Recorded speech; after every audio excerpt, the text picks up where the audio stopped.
Hello दोस्तों, नमस्कार। आप सभी का आपके अपने YouTube channel mister Mandeep study point में स्वागत है। आज की हमारी क्लास फायर एंड आइस पर होने वाली है। मुझे मालूम है कि आपने ये पोयम पहले पढ़ लिया है, बट मुझे एक चीज और मालूम है जो आपको जानना बहुत जरूरी है। फायर एंड आइस से केवल आप सोचते हैं कि हमको एक सेंट्रल आइडिया याद कर लेनी है, बाकी हमारा कोई दूसरा काम नहीं। बट मैं कहता हूं कि अगर आप फायर एंड आइस याद करते हैं अच्छे से, तो मैं आपको एग्जाम में टोटल 10 मार्क्स दिलाऊंगा।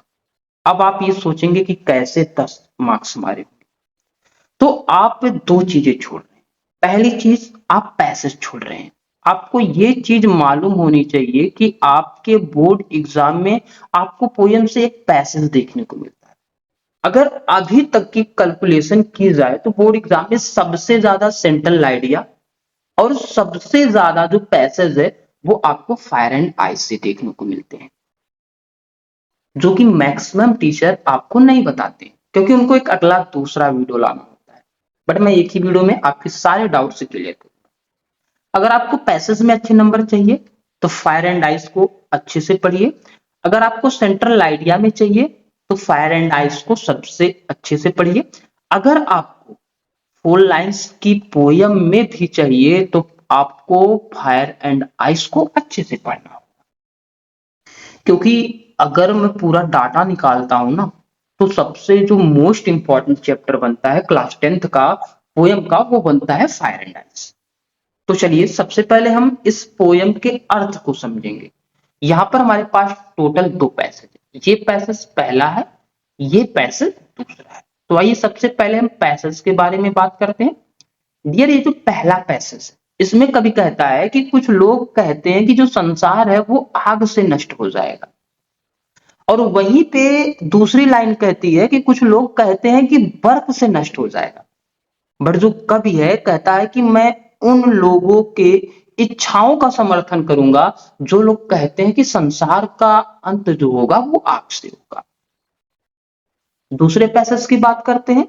कह रहा है कवि, लेकिन ये जो संसार है ना, उसका नष्ट होने के अर्थात संसार के पास नष्ट होने के दो रास्ते हैं। कह रहा है ना कि ट्वाइस दिया, ट्वाइस का मतलब दुगना होता है या दोहरा होता है। कह रहा दो रास्ते हैं। कह रहा और जहां तक मैं मानता हूं कि संसार को नष्ट होने के लिए नफरत ही काफी।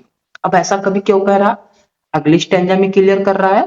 कह रहा है कि क्योंकि ये जो बर्फ है ना, ये बहुत ही ज्यादा विशाल है, बहुत ही ज्यादा क्या है भैया, शक्तिशाली है, और ये संसार को नष्ट कर सकता है। अब आप सोच रहे होंगे कि सर ये बर्फ संसार को कैसे नष्ट करेगा। हम मानते हैं कि जो हमारी आग है वो आग तो नष्ट कर सकती है, बट बर्फ कैसे करेगी।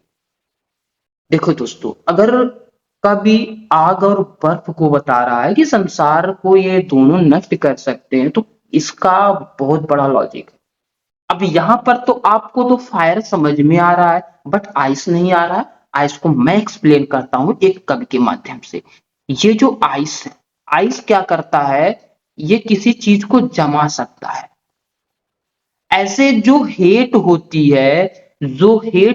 है उसकी तुलना उसने आइस से इसलिए की क्योंकि जब व्यक्ति एक दूसरे से नफरत करने लगते हैं तो वे उससे बोलते नहीं, उससे बातें करना छोड़ देते हैं, हमेशा उस व्यक्ति के बुराइयों के बारे में सोचते हैं। तो इसीलिए कभी यहां पर बर्फ की तुलना आपकी हेट से कर दिया है। दोस्तों, इस सेंट्रल आइडिया को आप मोस्ट इंपॉर्टेंट मार्क करेंगे, क्योंकि ये सेंट्रल आइडिया आपके लिए बहुत ही ज्यादा इंपॉर्टेंट है, और इसे आप लगभग नहीं, मैं कहूंगा कि पूरी अच्छी तरीके से याद कीजिएगा। लिखने का तरीका क्या होगा, सबसे पहले आप सेंट्रल आइडिया, अगर आपका पेज थोड़ा सा खाली रहेगा बोर्ड एग्जाम में तो आप दूसरा पेज तुरंत ले लीजिएगा और सबसे ऊपर डालिएगा फायर एंड आइस, फिर उसके मिडिल में लिखिएगा सेंट्रल आइडिया। फिर आप जैसे मैं लिखा हूं वैसे लिखना प्रारंभ कीजिएगा। लिखेंगे क्या, the poem fire and ice by Robert Frost. अर्थात ये जो आपकी फायर एंड आइस पोयम है वह रॉबर्ट फ्रॉस्ट के द्वारा लिखी गई है। कन्वेज, बताया गया दैट की the world can be destroyed not only by fire but also by ice. कहा यह जो संसार है वह नष्ट हो जाएगा ना केवल आग से बल्कि बर्फ से भी। करा हियर, यहाँ fire symbolise uncontrolled desire greed and हेटेड। करा फायर आग सिंबलाइज प्रतीक है अनकंट्रोल्ड, जिसको कंट्रोल ना किया जा सके, जैसे इच्छा से है, लालच से है, नफरत से।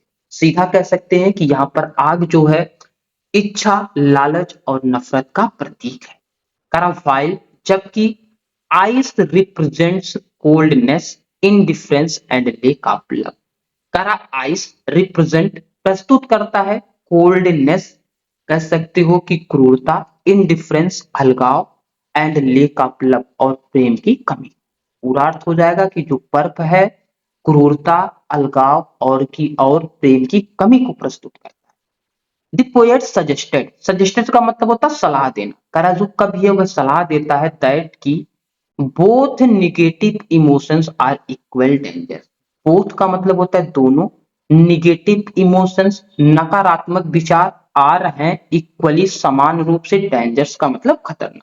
करा ये दोनों दोनों जो हमारे फायर एंड आइस हैं, दोनों एक नकारात्मक इमोशन है और ये दोनों बहुत ही ज्यादा खतरनाक है। बिकॉज क्योंकि they can destroy individuals as well as society. करा दे का मतलब वे कैन सकते हैं, डिस्ट्रॉय नष्ट, इंडिविजुअल्स आप विभाज्य रूप से, एज वेल एज सोसाइटी का मतलब होता है समाज को। करा ये दोनों बिल्कुल एक ही तरह से समाज को नष्ट कर सकते हैं। The poem teachers us, the poem Kavita teacher सिखाती है अस हमें, टू कंट्रोल नियंत्रित करना, आवर इमोशंस अपनी भावनाओं को, एंड और अवॉइड अनदेखा करना, एक्सट्रीमीज का मतलब होता है विपत्तियों को। कराए ये जो पोयम हमको सिखाती है अपनी भावनाओं को काबू करना और विपत्तियों को अनदेखा करना।